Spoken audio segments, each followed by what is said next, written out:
திமுக ஆட்சியில் பல்வேறு துறைகளில் நடைபெற்றதாக கூறப்படும் பல லட்சம் கோடி ரூபாய் ஊழல் குற்றச்சாட்டுகள் தொடர்பான முழு பட்டியலையும் எதிர்க்கட்சித் தலைவர் எடப்பாடி பழனிசாமி நேரில் சென்று தமிழக ஆளுநர் RN ரவி அவர்களிடம் ஒப்படைத்துள்ளார். 2021 திமுக ஆட்சி பொறுப்பேற்ற பிறகு ஊழல் இல்லா ஆட்சி என்று சொல்லப்பட்ட நிலையில் இன்று எதிர்க்கட்சித் தலைவரும் அதிமுகவின் ஒருங்கிணைப்பாளருமான எடப்பாடி பழனிசாமி வெளியிட்டிருக்கும் பட்டியல் தமிழக அரசியலையே உலுக்கி வருகிறது.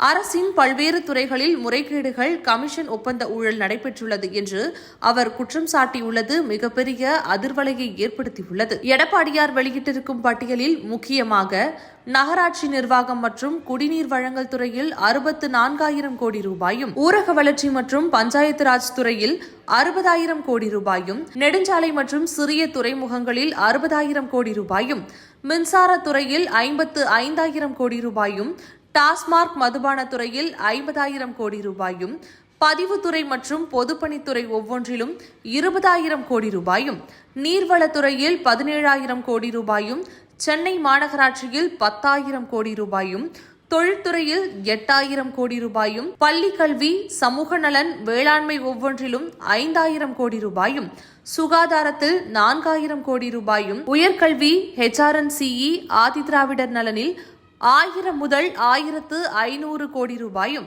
சுற்றுலா, இளைஞர் நலன், விளையாட்டு, வனம் போன்ற துறையில் 250 முதல் 750 கோடி ரூபாய் வரை ஊழல் செய்யப்பட்டுள்ளதாக சொல்லப்படுகிறது. இப்படி அனைத்தையும் சேர்த்தால் சுமார் 4 முதல் 4.5 லட்சம் கோடி ரூபாய் ஊழல் நடந்துள்ளதாக எடப்பாடி பழனிசாமி குற்றம் சாட்டியுள்ளார்.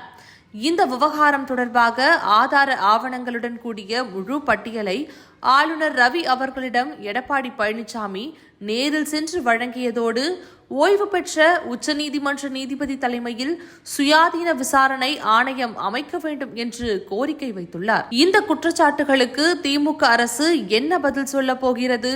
உண்மையில் விசாரணை நடக்குமா அல்லது அரசியல் குற்றச்சாட்டாக முடிவடையுமா என்ற கேள்விகளோடு தமிழக அரசியலின் அடுத்த கட்டம் மிகவும் பரபரப்பாக மாறி வருகிறது.